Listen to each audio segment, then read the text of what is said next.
Hello, we're at Thayer News Studio with a special report happenings and history of who of the 02038. We're in for a real treat today, Eric. This city, known as the town of Franklin, holds so much history and so many famous people. First, we're going on location where the year is 1676, and trouble is brewing for a local group of Native Americans and colonists. Over to you, Payne. Are you there? I'm here at the scene. Wow, this is getting dangerous. My sources tell me that a group of Native Americans warriors were camping here near this large rock, planning to attack a local colonial settlement when the camp was discovered late yesterday by a colonist searching for his stray horse. I have two of the colonists here for an exclusive DT News Studio interview.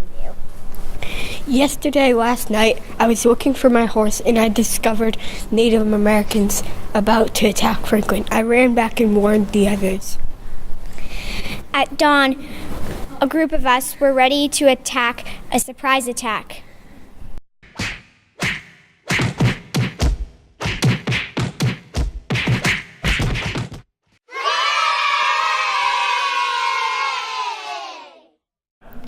It looks like the colonists have been victorious in this attack.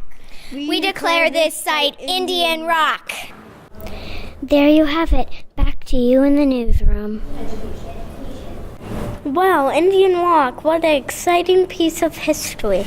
Absolutely. Who knew this area was such an important site, dating all the way back to the 1600s? If you're impressed by that, wait until our next special report, Elise. Ben Franklin is considering a large donation to a new town in the state of Massachusetts, and we are on location. Peyton, are you there? I'm here in the year of 1785. I've paid a visit to Mr. Ben Franklin's office, but he declined an interview, saying that he is busy writing a letter to a friend about a donation he'll be making to a new town.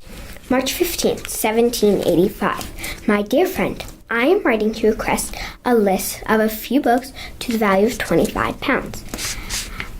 A new town in the state of Massachusetts have done the honor of naming itself after me. They proposed building a steeple to their meeting house if I would give them a bell. I would advise them to spare themselves in the expense of a steeple and that they should accept books instead of a bell, since it's preferable to sound. These books are intended as the contents of a library for intelligent, respectable farmers. You most affectionately, Ben Franklin. There you have it. Back to you in the newsroom. A book collection? What a generous gift. Tell me about it. They should do something to honor him. They should. Oh, they could name the new town after him. Good idea. Franklin has a nice ring to it. What's that? Pardon.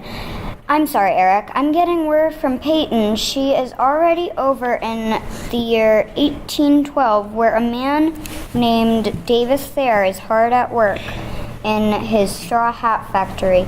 Over to you, Peyton.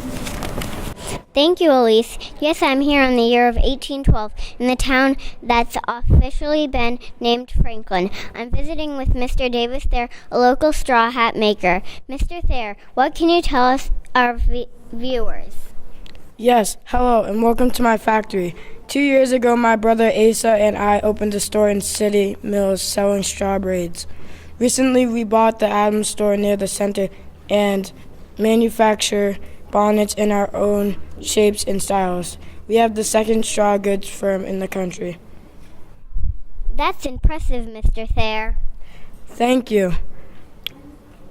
We are on track to grow 7 manufactories, producing 1,500,000 hats and bonnets at a value of more than $1 million. That's a lot of hats. You bet it is. The use of improved machinery greatly increased my production.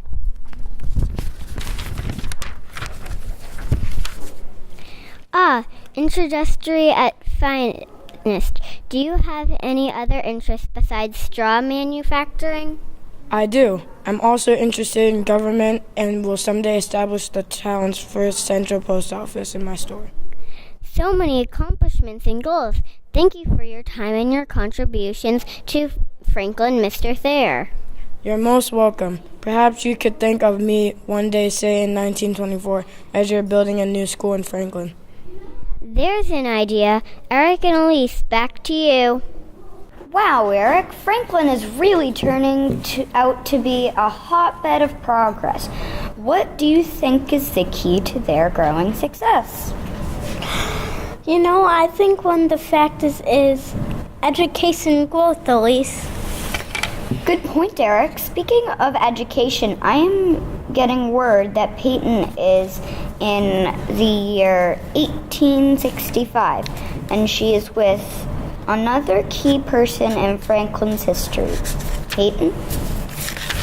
Thank you, Elise. I'm here with Oliver Dean, and yes, the focus of his life is definitely learning, although in his earlier years, he also contributed greatly to the Industrial Revolution, just like our last guest, David Thayer. Dr. Dean, can you tell us about yourself?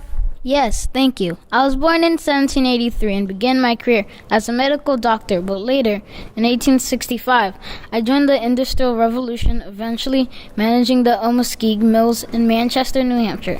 Upon retiring in the 1850s, I returned to Franklin, and in 1865, I established the Universalist Church and then Dean Academy, a residential school educating boys and girls from New England and beyond.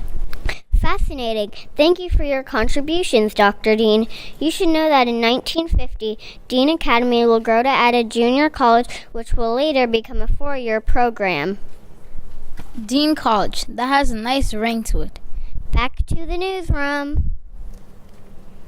So there you have the Elise from early townspeople who beat Native Americans at Indian Walk, to the donation of books that led to a city known as the town called Franklin, to a straw hat maker who had a school named after him, to a doctor who started a college right here in our own backyard. Franklin really plays an important role in history. It's been a pleasure presenting this special report to you all. Have a good afternoon, everyone. Your local 18 News is up next.